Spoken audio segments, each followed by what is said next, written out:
السلام عليكم البنات، اش اخباركم؟ بخير، نتمنىكم تكونوا بخير وعلى خير. اليوم ان شاء الله غادي نحضر معكم هذه الكيكه الرائعه اللي كتجي بالحامض هذاك الخضر كما كتشوفوا. وانا غادي نوريه لكم، كتجي ممتازه يا البنات، غير جربوها راه كتجي رائعه. وهذا الموسم ديال الحامض، ديال هذا النوع من الحامض. اول حاجه غادي ناخذ واحد البول، غادي ندير فيه 4 ديال البيضات. انا بما عندي البيض صغير درت 5 البيضات. نتوما غير 4 ديال البيضات كافيين. الا كانوا كبار، كانوا صغار بحال هكا ديروا 5.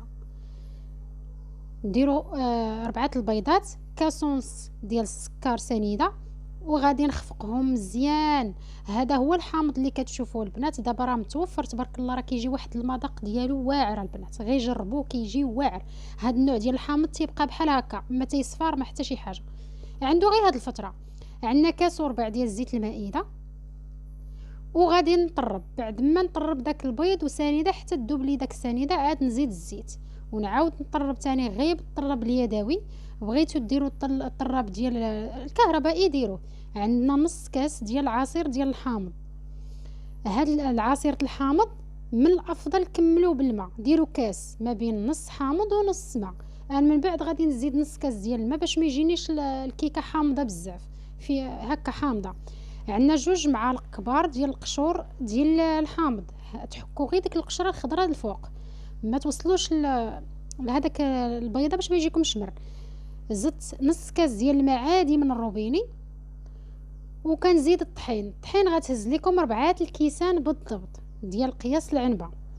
غادي نزيد 3 ديال الخمارات مع الطحين، وغادي نخلط مزيان البنات حتى تاكدوا من ان ما بقاش كتبان لكم هذيك يبان لكم الطحين. انا كنطرب بيدي وانا كنزيد الطحين 4 الكيسان بالضبط. يعني دائما القياس اللي كتاخذوا به الزيت والماء ولا الحليب، ولا دائما خذوا به طحين. هنا كما كتشوفوا كيجي الخليط ديالها شويه ما خفيف ما ثقيل.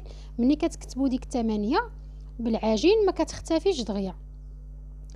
ونصيحه اخرى باش الكيك يصدق لكم البنات، الا كنتو خليتوه خفيف بزاف راه ما غادي تهبط لكم الكيكه، ما تجيش طالعه. ونصيحه تانية، خذوا المول قبل ما تخلطوا الخليط، دهنوه بشويه الزبده ولا الزيت ورشوه بالطحين ودخلوه للثلاجه، عاد بداو توجدوا في الخليط ديالكم.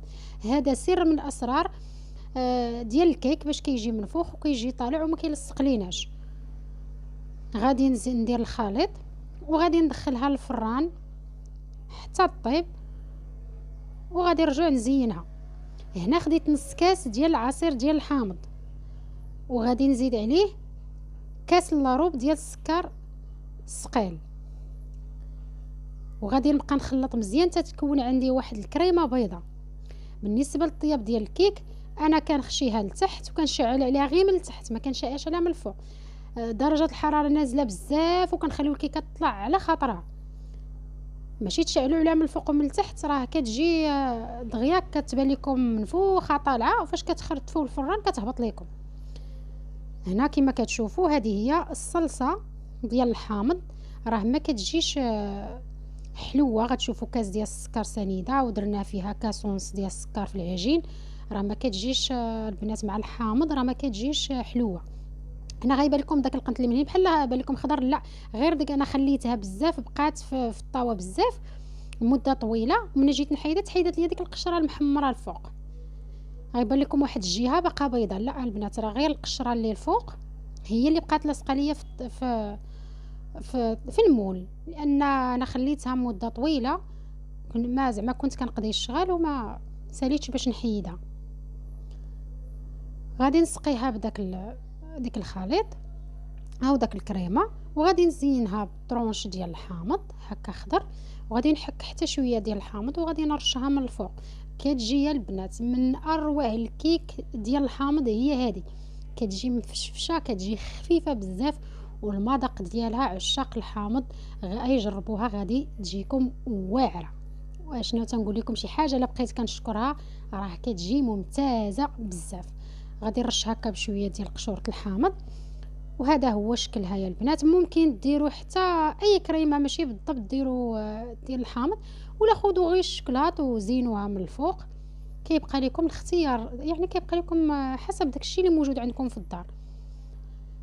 راه كتجي رائعة بزاف، رائعة، رائعة. النكهة ديال الحامض أنا شخصيًا كتحمقني، كتعجبني بزاف، وسيرتو هاد الحامض هذا، هاد الحامض الخضر راه عنده واحد الفترة قليلة عاد يوجد الآخر ديال هاد الموسم ديال كيوجد هاد الخضر هو الأول، عاد من بعد كيوجد داك الصفر بكثرة.